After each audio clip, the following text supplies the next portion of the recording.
Hey, well, it says we're live, so I'm going to assume that. And this is a bit of an impromptu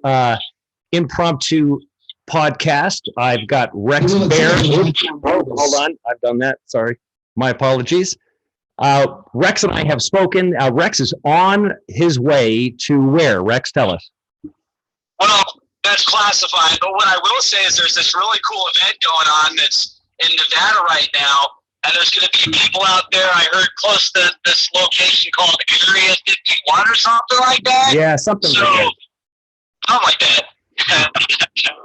So this is more for exploratory here. You know, it's amazing, Rex, that you and I, we just briefly spoke about the event that you're going to and how many people are going there, and that, you know, it's almost, in fact, 1 year ago,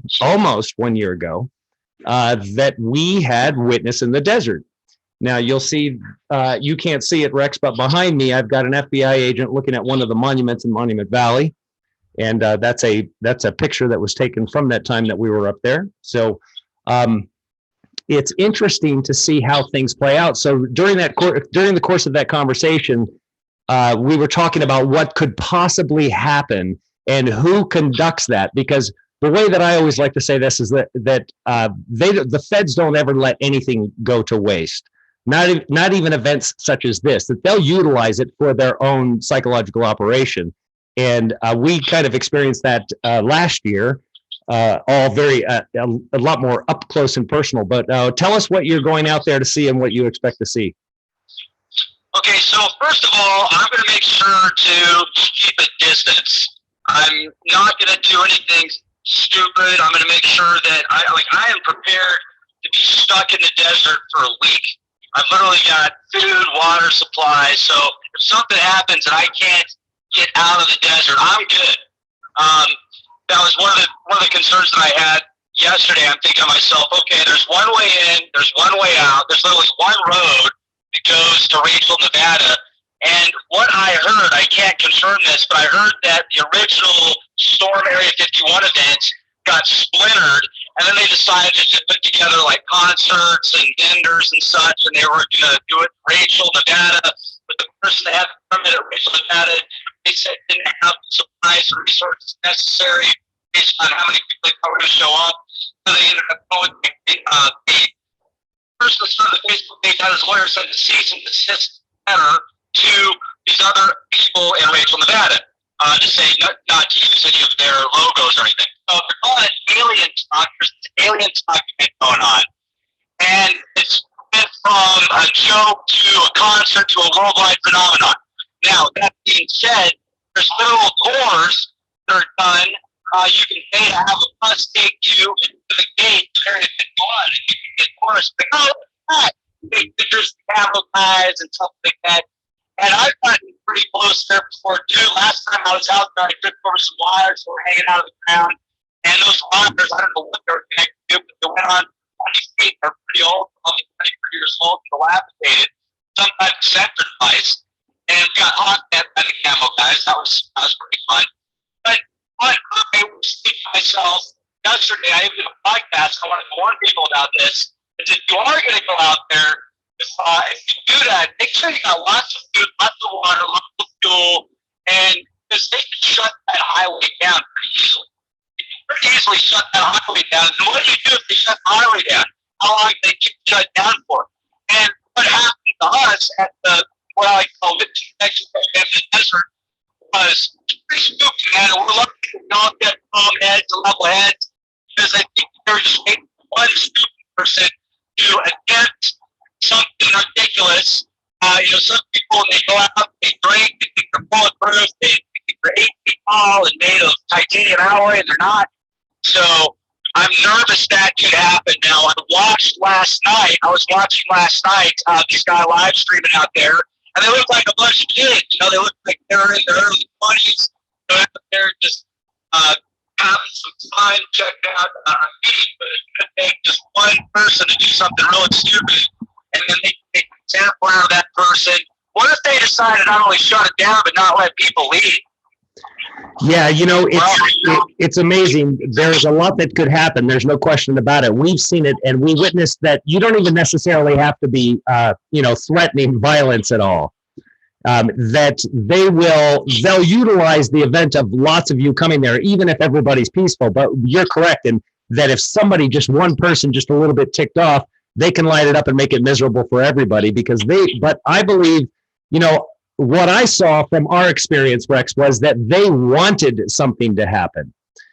They kept it seemed that they were pushing it so that they wanted more of a spectacle. And it turns out that that in our case, Boeing was actually out in the Monument Valley doing something. We don't know what it was, but the Monument Valley landscape looks a whole lot like Mars.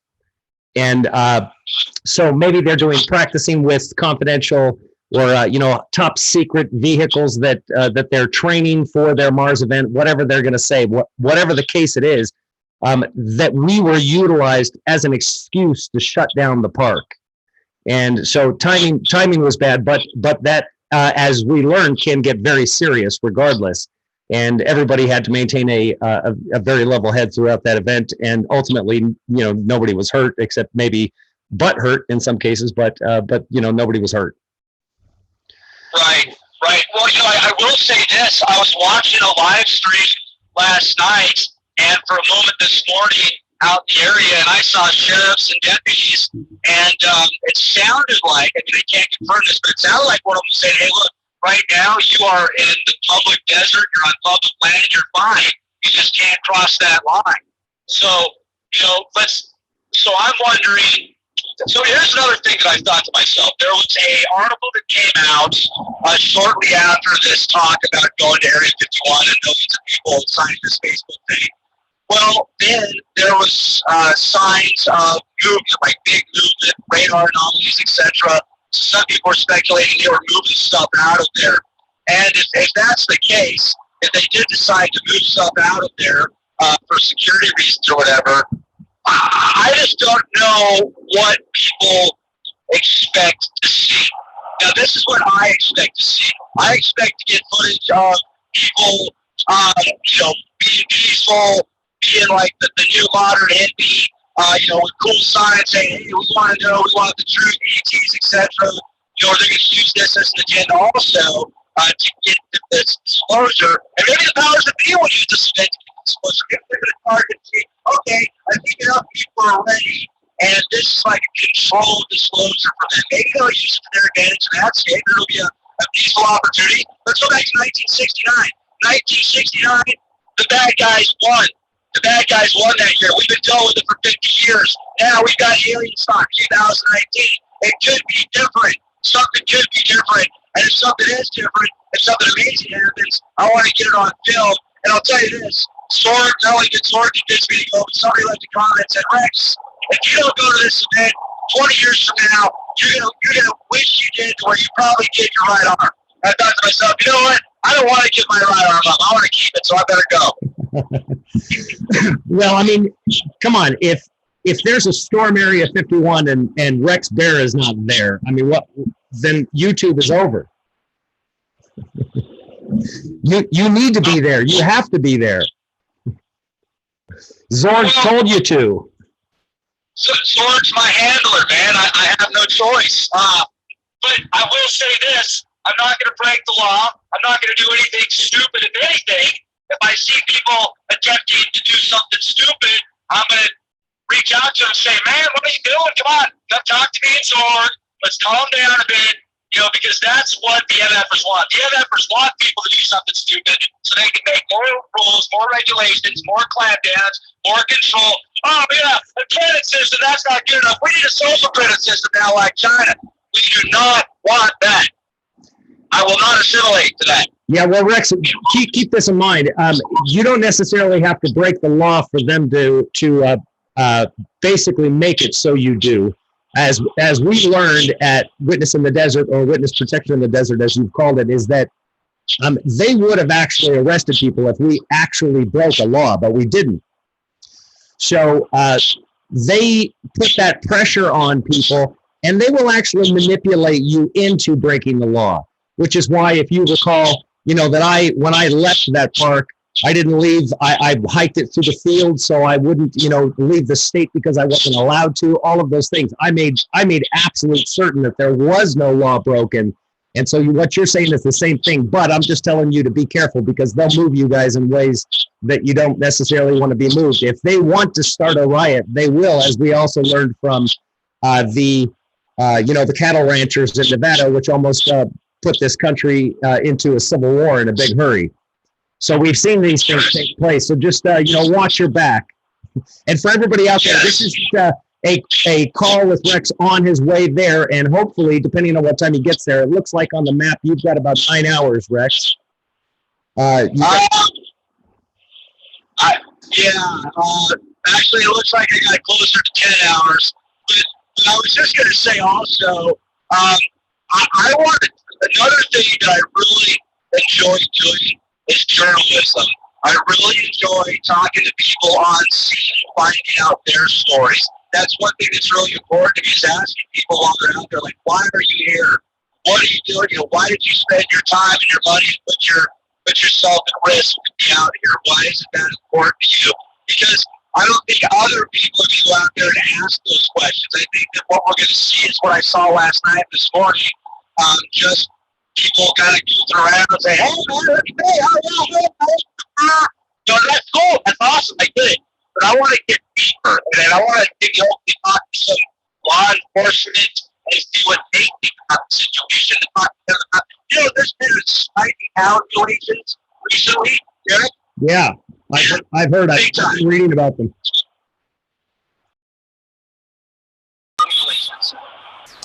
It's incredible. Yeah, no, the cattle mutilations. And, when I was shooting a film called What Dreams May Come in northern Montana, I was up there at East Glacier with the Blackfoot. And the Blackfoot Indian were the tribal leader that was there with the film set was explaining to us how these cattle mutilations take place and what they find. And that the instrumentation used on the cattle doesn't reflect anything that we would have from a technological standpoint, that it cuts them in half and cauterizes it perfectly, almost with no scarring whatsoever. So some pretty remarkable things that they talk to us up there. And the mere fact that cattle, that's on the rise, every single one of those Blackfoot Indians will tell you that it isn't man, that it is alien. So I think you kind of have to put some veracity behind that when they speak about it and show you pictures. The pictures are remarkable. Well, yeah, and check this out. So there's 3 locations in Oregon recently that there has been a multitude of these cattle mutilations with perfect precision. The cattle are left, in this field. No animals want to eat them, and it's bizarre because typically, they would be consumed very fast by wild animals, and they don't want to touch them. And the precision, and also their red heifers, their purebreds, they're like almost at their prime, so they're picking specifics. And I thought to myself, okay, what are some of the reasons? Well, one could be they want to know about the environment, they want to know what these, what the elements are, pollution rates, etc. Also, the DNA or cloning for some people. I can't confirm this. This is in the land of blue, but if we did scientific research on it, somebody said that they take these specific organs and they attempt to use these organs combined with other, I don't remember what else they were using, certain fluids, and raising hybrids, like incubating hybrids until like they would be in their mother's womb, but it's different these bats of weird stem cells and fluids and stuff we look at in science fiction. More than this fiction, I don't know. And well, it sounds like from the comments that we're getting, Rex, it looks like that the audio is bad and the microphone is not, the condenser microphone isn't picking it up very well. And by the way, folks, this is actually a good microphone. It's people there. We are having issues with YouTube and audio. I have been having lots of it. But Rex, if we talk tonight, if it's going to be on the phone, I'll make sure that I set up a larger speaker that has a little bit more bottom end and allow this condenser mic to pick it up. So I apologize, everybody, for the audio, but we wanted to make sure that that we talk to Rex on his way out there before he gets there, so we kind of know what to expect. Let me try something real quick. Let me try something to see this help. Does this help? Go ahead and talk. Does that help everybody? Let me know because I can't hear through this through this microphone. I don't hear what you're hearing. So just let me know if Rex sounds a little bit better. Ladies and gentlemen, could I have your attention, please? Yes, they say it sounds much better. Oh, wow. Okay, cool. Well, now I got to put the phone next to my head and get that EMF radiation. I better put my 5G cap on. Oh, yeah. Overwhelming. Yes. It sounds much better. Okay. So that's good. That's fantastic. So what should we talk about? So somebody mentioned FEMA camps out at Area 51. I'm not sure whether you'll find evidence of that, but Rex, as a journalist, like you said, you really enjoy the journalism. Who would you, if you're looking at a crowd out there, who are you going to want to talk to? I'm going to want to talk to the enthusiasts. I'm going to want to talk to military, if there's any military personnel, if they can talk, if they will talk. I want to talk to law enforcement. I want to talk to a variety of people. Anybody that I see out there that I can tell has a genuine story that's going to help the world, that's going to be just that extra piece of awesomeness that the world needs to hear. I want to hear about it. And that's why it's so important to get out there. And yesterday, like I said, I was so nervous about the schematics, because if you look at it from a viewpoint of how to get there, because I've been there before, there's one way to get there. There's one highway that goes in and out of that place. And just to get to that highway is in the middle of nowhere. It's a few hours away from Vegas. So it's so remote. I mean, it's obvious why they picked that location to fly crap they don't want people to see, is you got mountain ridges on each side of that highway. And Rachel is just a tiny, dinky town. And there's that one restaurant, which I hear is good. I've never ate there. But to make I know there's some good people out there, but if there's thousands of people there, I thought to myself, what if people start jumping the fence or doing something stupid? Will they shut down the entire highway? And then what if they shut the highway down for a day, 2 days, 3 days, a week? Are people prepared? I'll bet you most people that are out there aren't prepared for more than a few hours. I mean, where are they going to go to the bathroom? How are they going to get a drink? How are they going to eat? Where are they going to sleep? What are they going to do? So if there are haul-off situations, that would be interesting. That would be very interesting. There's so much attention right now, so much global attention. Somebody posted a video that got 3.5 million views almost, and they were just out there goofing around. They're like, oh, hey, man, what's up? Oh, hey, how you doing, Billy? I'm doing good, Bob. Oh, don't shut the thing. So that's... Oh, we're losing you a little bit there, Rex. Uh-oh. I think we lost Rex. All right. So Rex is on the road, on his way. I'll try to give him a call back and see if we pick him up again. Rex is on his way to Area 51, obviously. Now, the thing is that makes this so interesting is, number one, for me, the fact that we had this event in the desert just a year ago. So maybe we've started a trend here with crazy things in the desert, but or events where we're going to come up against feds for whatever reason. That wasn't the intention within our case, but that obviously is the intention of folks going out to Groom Lake. And as you saw, I just outlined what Rex was talking about. So what Rex is speaking about is that if the feds decided to shut down the highway, so couldn't get him. So if the feds decided to shut down that highway with all of these people, and right now the reports that we're getting is that there's only a couple thousand people there. But considering that Rachel, Nevada is a tiny little town with one little store, and really just a family to run it, they're going to be out of everything in a big hurry. So it's not like that they have supplies out there. There really is nothing out there. And I'll show you on this map just to know what you guys are, so you can understand what to expect out of this, is that this entire line right here, this entire stretch is extremely remote.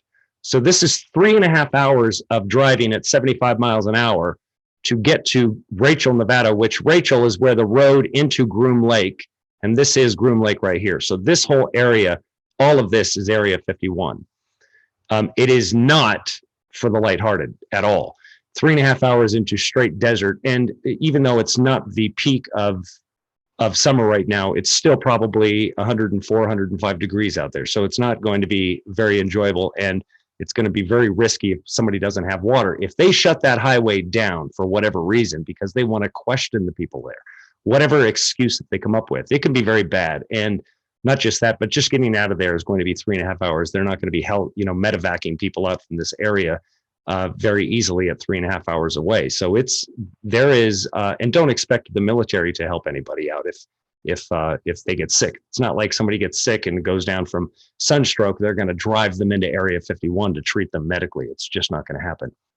So can't get Rex. He's not calling back, but I just wanted to, when Rex had, I had reached out to Rex and to see if he was on his way, and he said he was. So he wanted to go live and tell everybody what he was going to do, what to expect. And just like we did with Witness in the Desert, I wanted to document it all just to make sure, because whatever we were going to see, whatever we needed to see, we did see. We did witness it. We witnessed them manufacture a situation. Like I said, nobody broke the law, not at all. Otherwise, they would have arrested people. They didn't. They don't hesitate to arrest people. There is no sympathy when it comes to that. Remember that people that arrest people, law enforcement get accommodation for arresting people. They don't get accommodation for letting somebody go.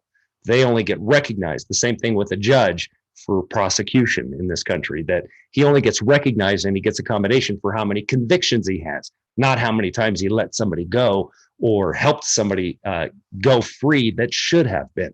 They don't register. That's not this world. This world does not take account for the good in people. It only takes account for the bad, as odd as it sounds. So I wanted to just bring that, because when Rex gets there, I think it's going to be quite a bit more entertaining, because he'll be able to tell us or show us, hopefully, I'm not sure. And I was just going to ask him this question. I was going to see if he had the ability to, if he had checked to see if he had data out there. I don't think that anybody has any data out there. Just up here in northern Arizona, when we get into the desert, we don't have any kind of cellular service whatsoever. So I'm not sure whether he's going to be able to actually even call me from when he gets there, but hoping that we will be able to connect. And he wanted to bring you this message. So Rex and I have been friends a while now and support each other. And I wanted to make sure that I let you guys know what he was doing, because I think there's something more here, and we'll ultimately end up finding it. But make no mistake about it, that if the government wants to make things fearful for people, uprisings, they can use this as an example to prevent it from happening in other places. So don't storm Area 51, don't storm the White House, don't storm the Fed, don't do this. And they can demonstrate that, and they can actually prove a point and put an exclamation point on that fact by causing something really, really bad here. So I'm hoping that nothing bad happens, but unfortunately, it's not looking good. And if people continue to come and they get up in the area of 10 and 15 and 20,000 people, I think it's going to get very ugly. So I wanted to bring this to you and just let you know, Malia and I just returned from some travel. We're going to be traveling again very soon here, and we will make some stops. We're going to be traveling through the country on our way to Florida. And we would like to be able to stop and speak to people along the way, all of you, and stop and see you and be able to actually document the story of the people that we meet that watch Global Witness along the way. If people have written us and ask us to stop and see them, we will definitely do that. So send us an email if you're between here and Pensacola, Florida. Kind of look at the routes that we would be taking. Going through Texas, potentially going through possibly New Mexico. If you're interested in seeing us along that trip, we'd love to stop, talk to you, and possibly even go live each time we meet with one of you. I think that would be a lot of fun. So any way that you can support us in this journey and on that trip, we appreciate that. We exist 100% on your donations at this point, although we are going to Florida to do some work, so we don't have to rely solely on donations. And also work and also study time that we will be doing there. So we wanted to just let you know that. I appreciate you guys coming on and listening. Stay tuned. Look for a video tonight with Rex. That's, like I said, if he has service out there, if he can get data in any way, shape, or form, Rex will be here with me live tonight, or we'll both go live on his channel. One of the two. Pay attention to both channels today, and we will come back with you very soon. We love you very much. Talk to you.